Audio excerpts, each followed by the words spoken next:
What's going on, YouTube? You're back with Shades, and we're continuing our Let's Play of Persona 3 Portable. Last time we left off, we just spoke to all of our friends who are now at the beach. Mitsuru's being kind of awkward. She's like, I'm not used to being in a swimsuit. Normally I'm so professional. Junpei's having the time of his life, looking at pretty girls in swimsuits. Normally, I have to admit, I would enjoy seeing pretty girls in swimsuits as well, although more silently, because I would like to think that I have more control over my my primal urges. And Fuka is like typical Japanese girl stereotype. Oh, I don't like showing off skin and stop splashing me. Ooh. Yukari's being a bit of a downer. She's not exactly the most energetic person at the beach right now. And Akihiko put a t-shirt on to hide his abs. Shame. By the way, I shaved my face and I kind of missed my stubble. Oh well. Anyway, so oops. Let's activate the signals again. So anyway, we're supposed to honestly, they give you literally no directive as far as what to do in this particular part of the game, but you can visit the summer. Oh, of course not. This is we're talking about here. Chicks in bikinis. What more can you ask for? Blah blah blah. You can go back to the home, but I think that just ends the day. I actually never went back to the home because there's another one over here. Because in my first playthrough, I was just like, I don't want to go back home. That's for dorks. Let's go explore the island a little bit by myself, alone, with my dude. Where are you going? Never play alone at the beach. Aw, I can't. Really? I thought I had to go over there. I guess I was wrong about this, and pardon my shiny face. I'm an oily person. So I talked to everyone, right? Isn't this place nice? I came here often when I was young, but I don't remember it looking quite like this. I talked to everyone, right? Oh, well, let's go home then. Yeah. Aw, you suck. Well, I'm gonna stay a little longer. Later, man. Oh yeah, so it does go straight to this. Oh, there's the music. Meanwhile, at the entrance to the Kirijo mansion. Kirijo. It's been a while. Awkward daddy time. I'm glad that you're in good health. Oh, there goes my dog. Our guests are residents of the dorm, I presume. I'm sorry for bringing such a crowd. I heard you told them about the incident. Why did you hide it so long? I wasn't hiding it. Oh, poor Mitsuru. She wasn't trying to hide it. For shame. I've told you time and again.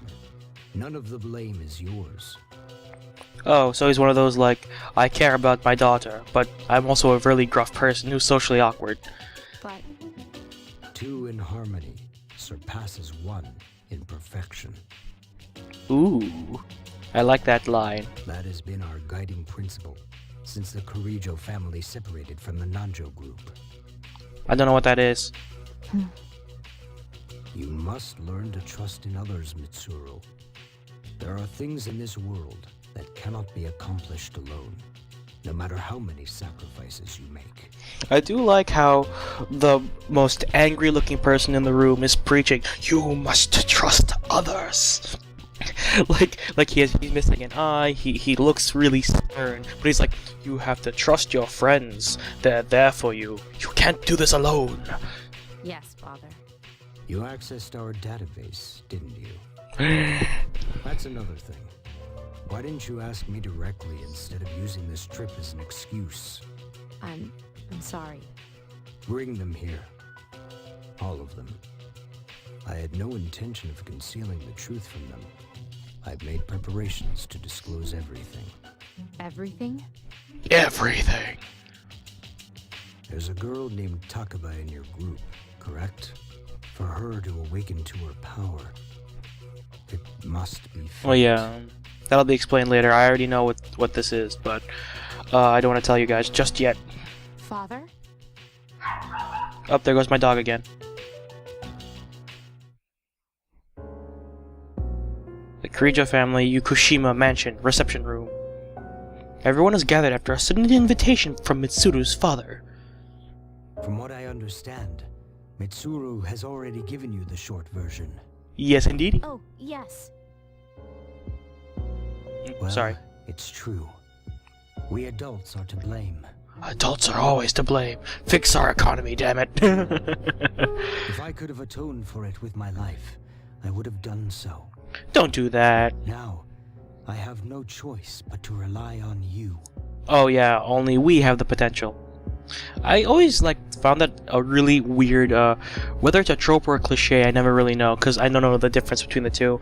But that's always a weird cliche that I always find in anime. Why is it always teenagers or young people that are always the heroes of the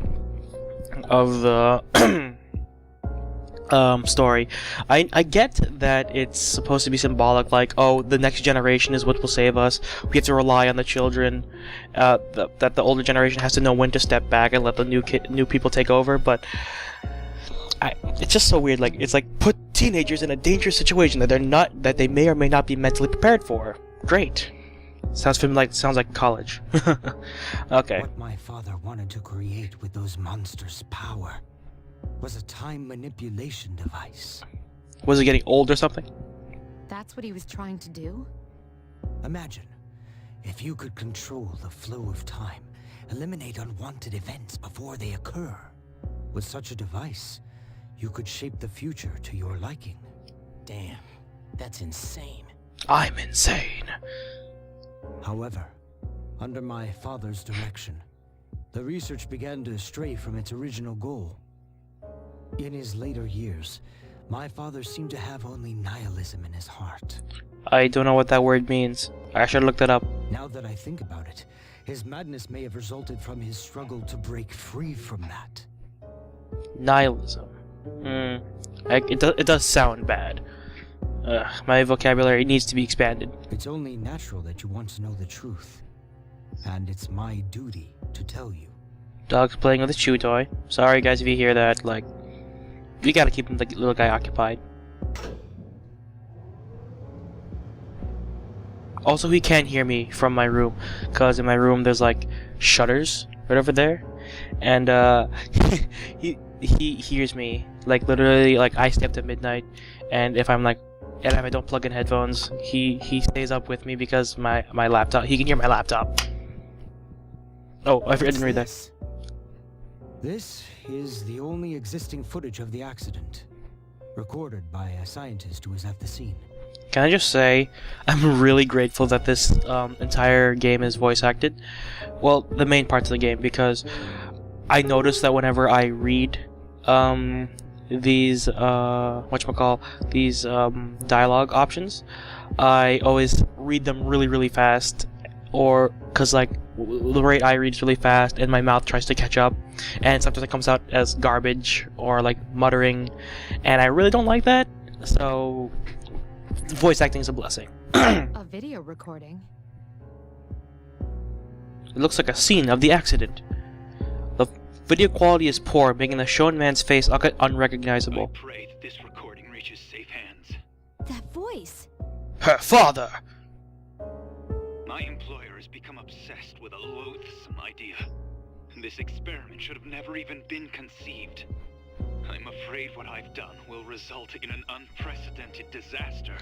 I still think that sounds like Akihiko with a different tone in his voice. But if I hadn't, the entire world may have paid the price. See, can anyone else hear that? The entire world? Please, listen carefully. The shadows that were amassed here have been dispersed as a result of the explosion.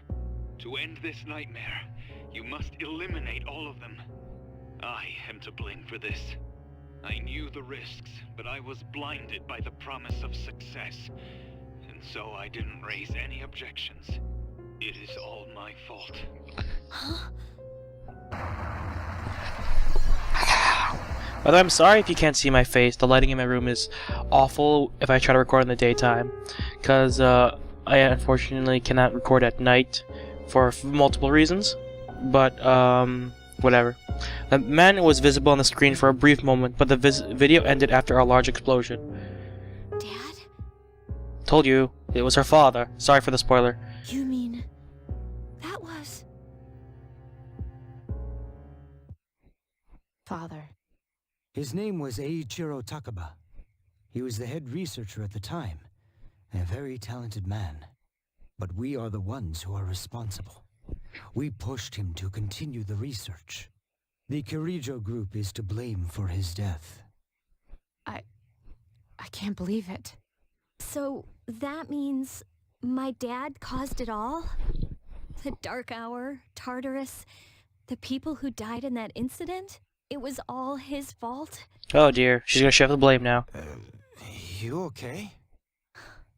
So that's why you were hiding this? Because you felt sorry for me? Is that it?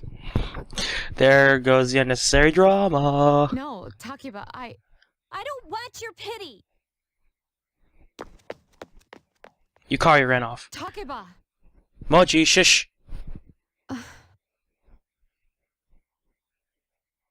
Sorry, my doggy's Shouldn't whimpering. someone go after her? I'll do it. Arisato. Please, go after her.